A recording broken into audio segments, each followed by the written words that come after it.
it's everywhere. So we see the topic in jokes, we see it on television, in the news, on social media. The youth is hearing about it at the back of the school bus, and it's being shown on popular TV shows through documenting teen pregnancy. So whether you feel like it's an uncomfortable topic or not, we can't escape it because it's everywhere. And because we can't escape it, I feel that sex education should be taught not only at home, but also at school. Since not every teenager feels the most comfortable having those tough conversations with their parents. That open line of communication is just not always there.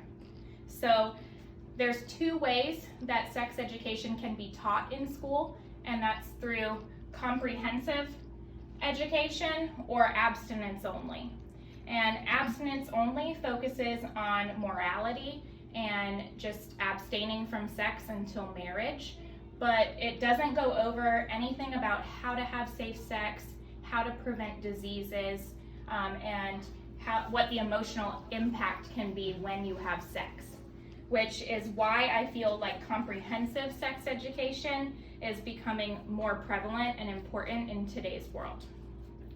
So comprehensive sex education should be a part of school curriculum because the U.S. ranks amongst the highest of nations with teenage pregnancies, and it can help decrease the risk of unwanted pregnancies and STDs while enhancing the quality of youth's relationships, and it can help them develop decision-making skills, and it actually decreases the social and economic costs that can result from teenage pregnancy.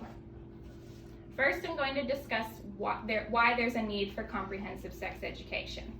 So according to the October 11th, 2018 article titled Teen Pregnancy Prevention by Amber Belazar and Kate Blackman on the National Conference of State Legislators website, despite the decrease in teen birth rates, the U.S. still remains among the highest of industrialized nations, with 1 out of every 4 girls becoming pregnant at least once before the age of 20. So comprehensive sex education can help with continuing to decrease these teen pregnancy rates.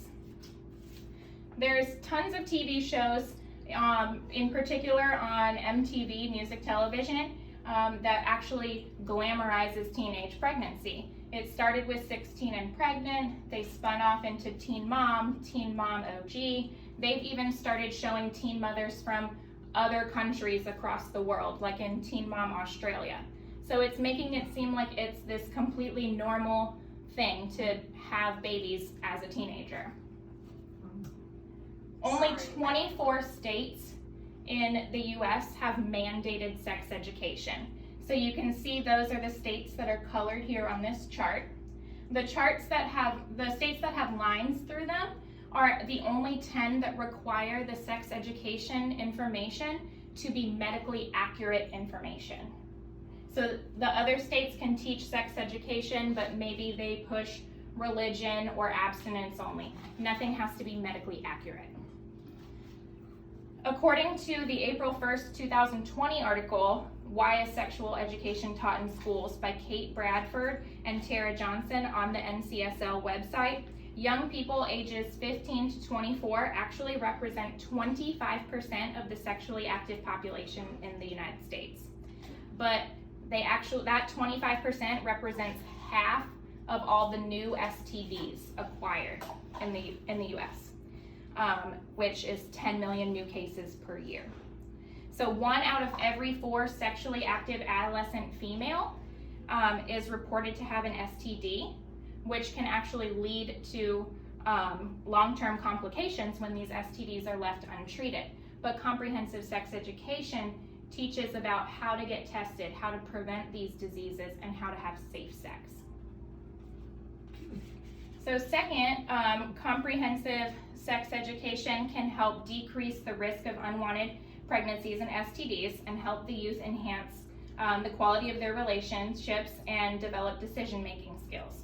So it decreases unwanted pregnancies and STDs by providing education regarding sexuality, such as abstinence, STDs, HIV and AIDS, contraception methods, and disease prevention methods.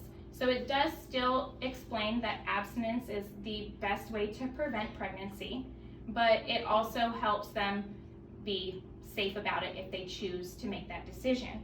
It helps young people make informed decisions about their behavior and feel confident and competent in their actions and choices, because not all teens wait to have sex. It provides positive messages about sex and sexuality as normal, natural, healthy parts of life. According to Patrick Malone and Monica Rodriguez in their 2013 article, Teen Sex Education Should Emphasize Protection and Safety, found on the Lake Sumter database, 40% of comprehensive sex education programs were successful in the following 3 categories. The first was it was successful in delaying the initiation of sexual intercourse.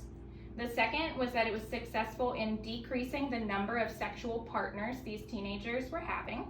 And it also increased condom and contraceptive use. So this was proving the benefits of comprehensive sex education.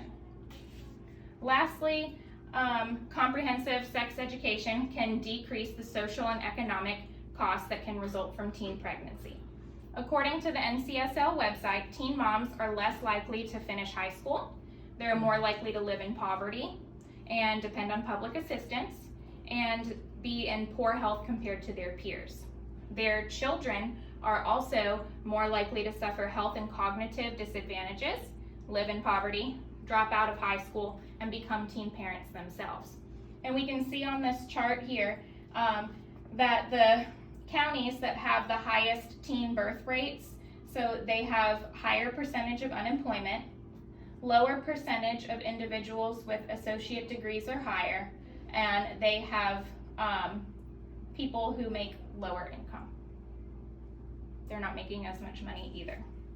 The National Campaign to Prevent Teen and Unplanned Pregnancies estimated that teen childbearing actually costs taxpayers $9.4 billion annually.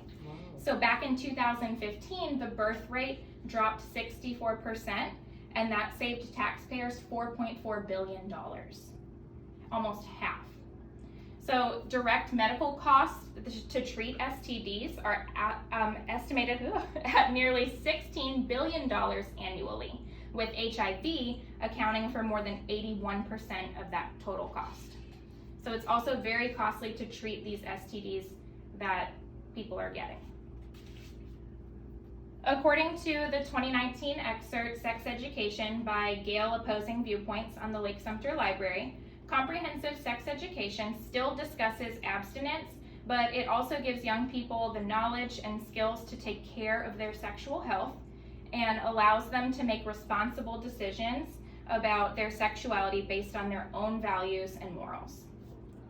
So in conclusion, comprehensive sex education should be taught in schools because it can help reduce the risk of unwanted pregnancies and STDs while enhancing the quality of youth relationships. It helps them develop decision-making skills, and it decreases the social and economic impacts of teen pregnancy. So it should be taught at home and at school because it's not going anywhere. The youth hear about it everywhere, every day. Social media, TV, the news. So let's help our youth in the country feel empowered and help protect their health and their future. Thank you. That was very